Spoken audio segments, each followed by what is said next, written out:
કાંકરેજ તાલુકાના જામપુર ગામે દશામાના મંદિરે મેળો ભરાયો। કાંકરેજ તાલુકાના જામપુર ગામે બનાસ નદીમાં દશામાનું મંદિર આવેલું, જ્યાં દર વર્ષની જેમ ચાલુ વર્ષે ભવ્ય લોકમેળો ભરાયો હતો, જેમાં હજારોની સંખ્યામાં શ્રદ્ધાળુ ઉમટી પડ્યા હતા। ભક્તો દશામાના 10 દિવસ વ્રત કરી છેલ્લા દિવસે રાત જગો કરી દશામાની મૂર્તિનું વિસર્જન કરતા હોય છે। આમ ભારતીય સંસ્કૃતિમાં ભક્તો ભક્તિમાં લીન રહેતા હોય છે। આમ કાંકરેજ તાલુકાના જામપુર ગામે દશામાના મંદિરે ભવ્ય લોકમેળો ભરાયો હતો, જેમાં ભક્તોનું ઘોડાપુર ઉમટી પડ્યું હતું, જ્યાં ખાણી પાણીના સ્ટોલો તેમજ મનોરંજનના સાધનો અને ચકડોળ સહિતમાં લોકોએ બેસી આનંદ લીધો।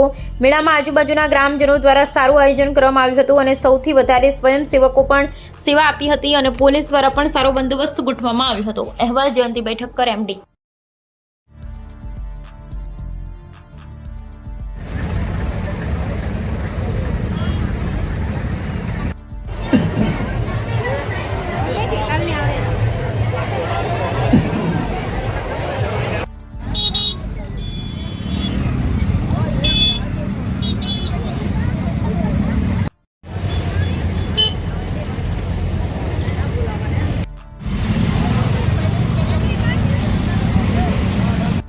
વર્ષથી દશામાનો મેળો સખત સારી રીતે ભરાય છે।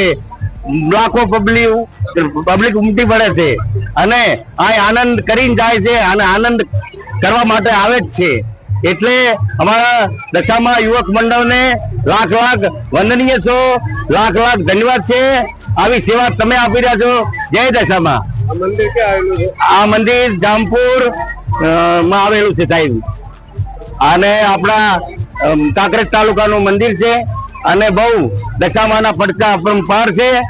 કારણ કે દેશ વિદેશમાં જેના નામ દશામાના પડતા હોય, કારણ કે મોરાગઢ થી અહીં આવવું પડતું હોય દશામાને, મુંબઈ ગઢથી અહીં આવવું પડતું હોય, ઈ તરાને રાજા બાવળ બોરડી રાજા કેડ કંઠેર સમીનવંતી ભૂમિકા અમારો કાકાળો કાંકરેજ તાલુકામાં ઓગણજી મહારાજના પગલા હોય, શિવ જેવા પરમેશ્વરના પગલા હોય, વાળીનાથ બાપાના પગલા હોય અને તમે અમારા સદારામ બાપુનું મોટું ધામ છે। એવા મીડિયા વાળાને પણ ધન્યવાદ છે। જય દશામાં। મારું નામ ગાડાભાઈ મીર ખરા, મંગાજી કપૂરજી મારું નામ છે અને કાંકરેજ તાલુકો જિલ્લો બનાસકાંઠા જામપુર મુકામે આ દશામાનો મેળો લગભગ 35 વર્ષથી ભરાય છે અને બધા ભાવિક ભક્તો આવે છે, આનંદ કરે છે। કોઈ જાતની કોઈ રીતની તકલીફ નથી પડતી એવા અમારા આજુબાજુ ગામના સેવા પણ આપે છે। ખૂબ ખૂબ એમના આભાર। અને દરેક ભક્તો આવે છે, કોઈ પાર ના આવે, ગમે તે આવે, સેવાનો લાભ લીધા સિવાય જાતા નથી। દર વર્ષે અમે આવું આયોજન કરીએ છીએ, જેવી અમારી યથાશક્તિ એવી અમે આયોજન કરીએ છીએ। જય દશામાં।